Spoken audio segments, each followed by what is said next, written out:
makasih. Rempah-rempah masuk dalam atau nancep ya istilahnya dalam pengetahuan masyarakat Jawa itu akhirnya sampai buktinya itu jadikan toponim. Misalkan ada Toponim adalah asal-usul daerah, nama baik. tempat Ya. itu. Saya kasihkan contoh jetis. Jetis itu sebenarnya siung bawang. Oh, dari nama bumbu dapur ya? Iya, bumbu dapur. Oke. Pertama itu, kedua Tegal kunir. Oh, oke. Nah, kemudian di Jogja ada kampung Ngasem, pasar Ngasem, asam. Asam Jawa. Ya. Okay. Kemudian di Semarang asam arang, ling arang-arang, ini jarang-jarang gitu.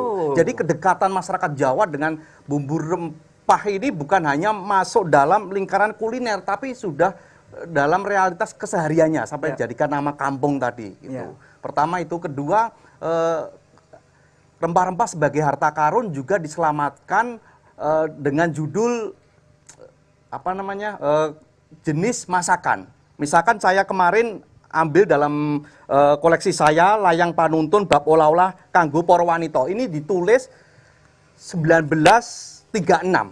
Jumlahnya 40 halaman. Dan kondisinya masih baik ya, Mas? Masih baik. Kebetulan saya senang open ya, memelihara semacam ini. Itu masih ejaan lama mestinya? Ejaan lama dan berbahasa Jawa. Berbahasa Jawa. Nah, ini di sini disebutkan ada masakan kelan kuncen. Nah, jadi masak kunci ya. Jadi kunci itu bagian dari rempah-rempah. Itu. Kemudian ada kelan asem. Nah, kemudian ada asem-asem. Gitu. Padahal ini kalau asam itu kan jelas bahannya utama kan terong itu, kok jangan terong langsung gitu. Nah, ini menurut saya sebuah dialog kebudayaan masyarakat Jawa yang ada di dapur gitu. Nah, kalau kita melongok ke dapur, misalkan dapur istana lah di Solo itu ada Kasunanan, itu ada beberapa jenis dapur, sekolanggen, pawon ageng, koken, itu baru masakan. Kemudian ada dapur minuman juga gitu. Nah, di situ juga sering dipakai oleh abdi dalam Purwokanti, abdi dalam yang menyiapkan bahan-bahan untuk memanjakan raja gitu. Baik. Nah, jadi di sini rempah-rempah bukan hanya hidup di sekitar Wong Cilik, tapi melintas juga di kawasan bangsawan gitu. Baik.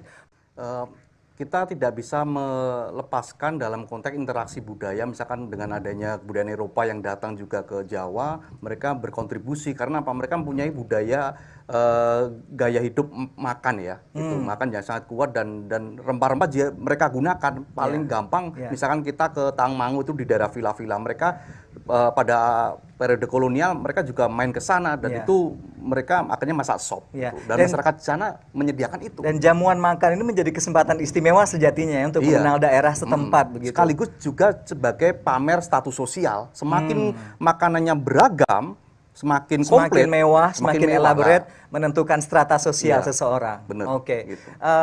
Saat itu kita sudah ada keraton dan lain-lainnya begitu, Mas. Bagaimana pembedaan antara kuliner rakyat dan kuliner untuk royal family begitu? Ya paling gampang kita bisa cek dalam serat Centini. Misalkan dengan cerita Cebulang, dia berkeliling Pulau Jawa, terus mampir ke rumahnya kepala desa gitu, disajikan dengan aneka macam makanan rakyat juga gitu. Jadi misalkan seperti gudeg lah, gudeg itu ternyata juga ada di Wonogiri, di Sukoharjo, bukan hanya di Jogja dengan data Serat Centini tadi. Jadi menurut saya ini kekuatan rempah-rempah ini mampu mendobrak sekat sosial gitu. Gitu. Pertama itu, kedua bahkan ada cerita menarik Pakubono X yang disebut sebagai Kaisar Jawa itu ada kebiasaan sehari-hari itu setelah makan itu cuci mulutnya bukan semangka, pisang seperti kita. Bukan buah-buahan. Bukan buah-buahan, tapi dengan ada istilah gilutan.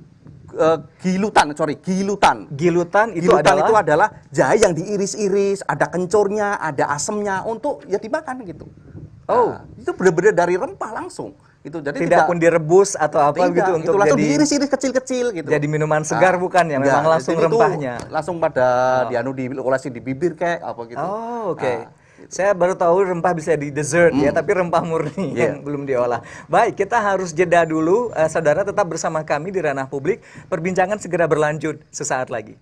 Mas. Ya, kita bisa melihat catatan utusan VOC ya ketika mereka berkunjung ke Mataram Islam di sana ada ditemukan misalkan Kembul Bujono itu. Jadi pesta makan besar itu, dan itu melibatkan para abdi dalam juga gitu.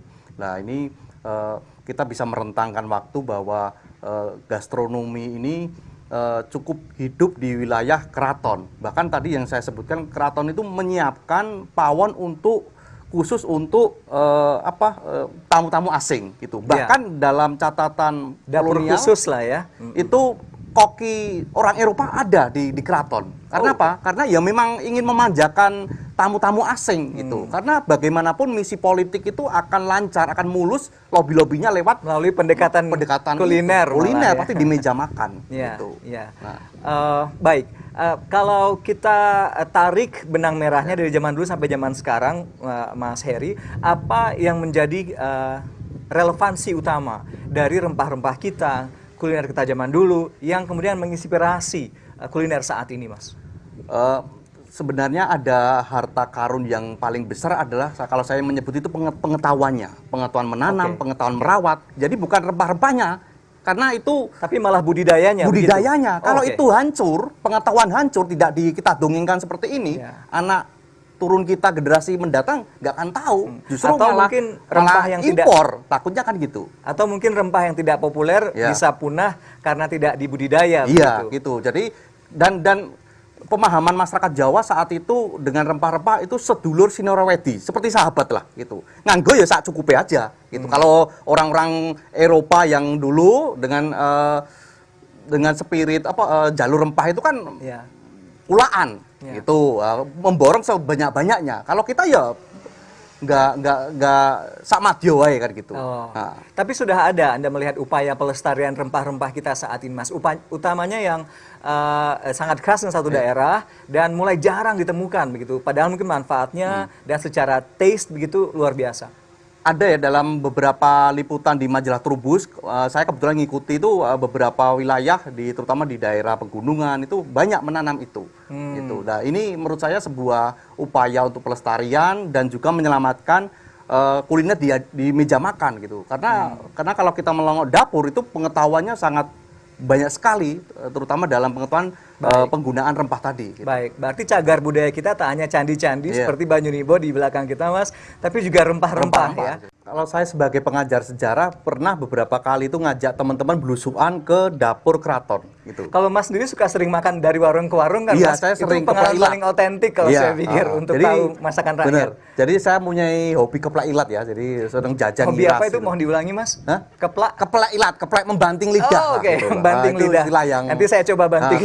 Kalau Jogja itu kan tipikalnya pawon anget, sering memasak gitu. Kalau Solo itu keplak ilat, sering jajan keluar masuk warung. Nah, ini bercerita tentang pengalaman komunitas kami itu pernah melakukan jelajah dari dapur keraton. Nah, itu kokinya keraton disuruh masak. Jadi masakan yang untuk sesaji juga untuk makanan keseharian. Nah, dari situ peserta seneng banget gitu, merasa bukan hanya icip-icip tapi ini ya makanan raja seperti ini. Nah, itu justru ada pewarisan pengetahuan gitu. Jadi bukan hanya kesempatan mengicip-icip yang enak tadi gitu. Dan itu tak lagi menjadi kuliner eksklusif ya, Mas. Semua khalayak bisa menikmatinya.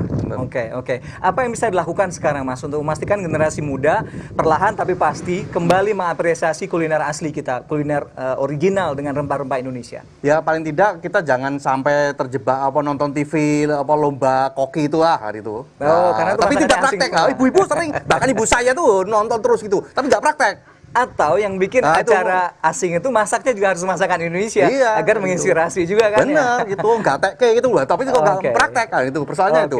Entah itu kokinya karena ganteng apa nggak tahu. Gitu. Karena itu, Mas, karena itu memang.